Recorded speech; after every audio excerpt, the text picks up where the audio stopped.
ఆ 11 ఏళ్ల పాప అలా స్పృహ పడిపోయిన తర్వాత ఎమర్జెన్సీ నడవడం వల్ల ఆ ఆలయ సిబ్బంది వచ్చి ఆ అమ్మాయిని హుటాహుటిన ఫస్ట్ ఎయిడ్కి తీసుకెళ్లారండి. అది కూడా చాలా ఒక 2, 3 నిమిషాలు పట్టిందండి.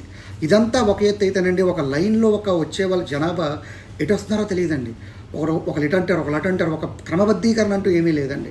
అది పోను చాలామంది చిన్నపిల్లలండి. నా యొక్క ఉద్దేశ్యం ఏంటంటే, ఎవరైతే 3 ఏళ్ల కింద చిన్నపిల్లలు ఉన్నారో వాళ్ళని ఎట్టి పరిస్థితుల్లోనూ ఈ ఆలయానికి తేవద్దండి.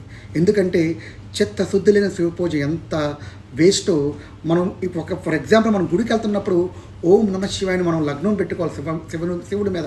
అది పోను బాబు ఈ లైన్ ఎప్పుడు వెళ్తుందిరా, ఇది ఎప్పుడు కంప్లీట్ అయిపోతుందిరా అని ఒక దుస్థితిలో వెళ్తున్నాం. ఎక్కడా కూడా శివాయ నమః, అరుణాచలేశ్వరాయ నమః అనేది నానుడి కానీ చాంటింగ్ కానీ లేదండి. ఓన్లీ గర్భగుడి వెళ్ళినప్పుడే కొంతమంది అన్నారండి. నేను ఎంతోమంది తెలుగు భక్తుల్ని కానీ తమిళ భక్తులుగా అడగడం జరిగిందండి. ఏంటో ఈ వ్యవస్థ, ఏంటో ఈ పాలకవర్గం అంటున్నారు. కానీ ఇకనైనా ఈ వీడియో ఎవరైనా చూసినా, ఈ షార్ట్స్ ఎవరైనా చూసినా ఖచ్చితంగా అరుణాచలం ఎవరైతే వెళ్తున్నారో తప్పక వెళ్ళాలి, అందరూ వెళ్ళాలి. ఆ స్వామి యొక్క కటాక్షాల కృప మనం అందరం తీసుకోవాలి. కాకపోతే క్రమబద్ధీకరణ ఒక సిస్టమేటిక్గా ఉంటే అందరూ బాగుంటారండి. అండ్ మోర్ ఓవర్ చాలామంది చిన్నపిల్లలు తప్పడిపోయారండి.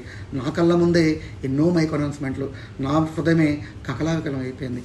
ఏదైనా సరే ఆ స్వామివారి దర్శనం నాకు బాగా జరిగిందండి, మా కుటుంబ సభ్యులకి జరిగిందండి. కాబట్టి మీరు కూడా అరుణాచలం వెళ్తే ప్రాపర్ ప్లానింగ్, మంచి రూమ్స్ అండ్ ఇంటర్నెట్లో బుక్ చేసుకొని వెళ్ళండి, దర్శనం బాగా చేసుకోండి. ఓం నమ శివాయ, ఓం అరుణాచలేశ్వరాయ నమః.